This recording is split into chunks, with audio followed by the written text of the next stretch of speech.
Hey guys, welcome back to my channel. My name is Heather and I'm here today with my December TBR.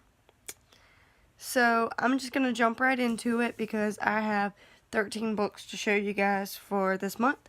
Just because today is the 27th of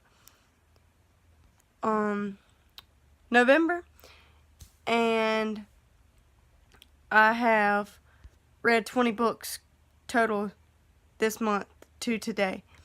So like almost a book a day. Regardless, I wanted to give myself a little leeway next month because of how big some of these books are. Yeah. So I'm just going to get started. The first book that I'm going to be reading this month, starting this Saturday, December the 1st, Sydney and I are hosting a buddy read / read along of The Hazelwood by Melissa Albert. We're planning to read 50 pages a day and finish this on the 7th. And if you guys would like to join us, I did a whole video on it a few days ago or last week sometime. Anyway, it's on my channel. Go check it out for more details. But we're using hashtag Hazelwood BR for that one. And then the next book that Sydney and I will hopefully be reading together if one of us don't beat each other to it is A Gathering of Shadows by V.E. Schwab. We also have this tabbed out to read so many pages a day. I believe we have 100 pages a day. If not, it's 50. It's looking like 50. 50 pages a day for A Gathering of Shadows just because it's a huge book and we really wanted to read this year.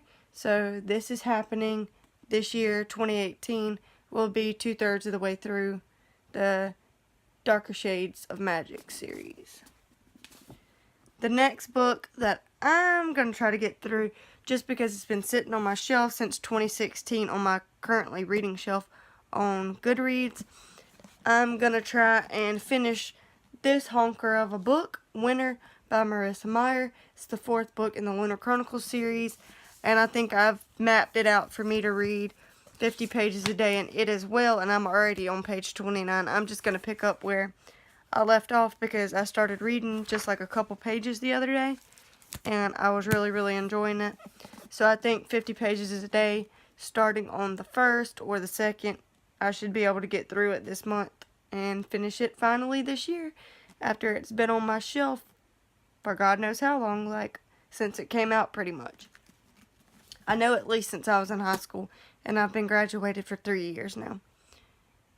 Then, probably in between Winter and A Gathering of Shadows, I'll read The Wicked and the Divine Volume 1. And honestly, I know nothing about The Wicked and the Divine. I just heard a little something about it before, and some people like it, some people don't. Sydney said she didn't really care for it, but I wanted to try it for myself. So I'm going to read The Wicked and the Divine Volume 1. And then if it's just like a really quick read and I'm not feeling any of the other books that I have on my TBR, I will continue with The Wicked and the Divine Volume 2. Because that's the only 2 that I own right now. I didn't really want to spend the money on the entire series if, I'm not going to like it. And, I didn't know how many were out, so I just went ahead and grabbed the first 2. The next series that me and Sydney are going to be finishing this month, or at least she's going to finish it for sure because she just flies through these books and I just don't understand it. Shout out to you, Sydney. But it's also another one that was on my currently reading list forever, and that's Percy Jackson. I'm on the 3rd book, The Titan's Curse. She hasn't yet started this one. We plan to read around 100 pages a day, finish it in 3 days, because it's super short. 300 pages is a middle grade or young adult, whichever one it's considered. Let me know down below, is it considered young adult or middle grade? Then I'm going to be reading The Battle of the Labyrinth. I think we're going to read 50 pages a day of The Battle of the Labyrinth just because it's a little bit bigger than The Titan's Curse. And The Last Olympian by Rick Riordan. which is the last book in this series, because, spoiler alert, next year, Sydney and I are going to buddy read the entire Heroes of Olympus series, because I may or may not be getting those books for Christmas, because I kind of bought them myself. But also, the next book on my TBR is Snow Like Ashes by Sarah Rash. This is the first book in the series. I've been reading this also since 2016. I'm just trying to clear as many books off the currently reading shelf as I can. And I am on page 159 in this. So I'm a good chunk through, and I was really, really enjoying it. And I just want to be able to finish it so that I can finish the trilogy or series, whichever it's going to be, in January, probably January, February-ish of next year, and get this off of my TBR. The next book I bought at Ollie's, which is like a really, really discounted store near me, and I think I bought it for like $1.99, I want to say. But it's a book that I have never heard of. I just picked it up because the cover was really pretty to me, and then I started reading the synopsis, and I really, really, really just like got sucked into it. But it's The Secret Hum of a Daisy by Tracy Halser, I want to say. And basically what I'm getting from the synopsis is like two people that are traveling around, and something happens, a tragedy happens, and she's sent to live with her grandmother, and like she doesn't know anything about her grandmother, I'm assuming.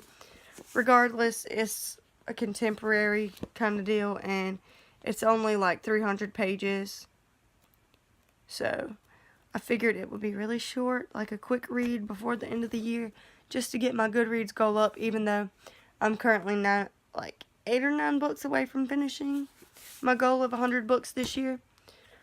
And then while I was at Y'all Fest this year, my mom, while I was waiting in line to get one of my books signed, picked up Spin by Lamar Giles. This book comes out January the 29th of next year, so I wanted to read it before it came out. It's like a mystery thriller DJ kind of book, and I'm really, really excited for it. Spoiler alert for my Christmas book haul or January book haul. I've already pre-ordered it and can't wait for the finished copy to come in. But that's all I'm going to say about that until I read it, and then I will put a full review up. Second to last is The Brilliant Light of Amber Sunrise by Matthew Crow. I bought this off of Book Outlet quite a few years ago, and I started reading it one night. Just, you know, it was one of those readathons where you're like, I want something light and quick, because it was kind of towards the end of the readathon. So I just randomly picked this up because it had purple on the cover, and that was one of the challenges. I believe I picked it up for Spookathon this year. And I made it like 50 pages in, 70 pages in, and was really, really enjoying it. I just got sidetracked from other books, and I really want to finish it because it was just so fast-paced, and I remember really, really enjoying it. And Sydney was also like, because we FaceTime and read together, she was like, oh my God, are you really that far into the book? Like, are you enjoying it? I'm like, yes, I'm really, really enjoying this. But the last book that I want to read this month, I met the author at Y'all Fest, and I just now realized that my dust jacket is a little bit bent up, and that is Odd One Out by Nick Stone. This is the only book right now that I own by her, but on Friday, which is the 30th of this month, I will own Dear Martin, which is a little bit shorter than this one, but I'm really super excited about reading this book, and I will let you guys know just how many books I read next month. Bye!